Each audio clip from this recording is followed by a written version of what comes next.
MySep Studio tutorials.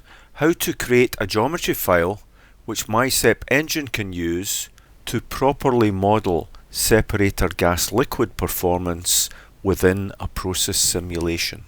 In our MySep Studio project, we have configured 3 vessels. A first stage 3-phase separator, an LP 2-phase compressor suction separator, and an HP 2-phase compressor suction separator. Now let's save our configurations in the special geometry file. We go to Tools, Simulator Communications, Engine Geometry File. Let's select all vessels and click Generate, go to our project folder and provide the name that we choose. Click Save.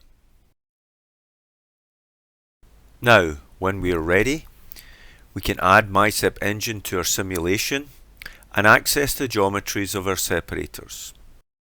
Look out for our next video in this sequence to see the next steps in a HYSYS simulation.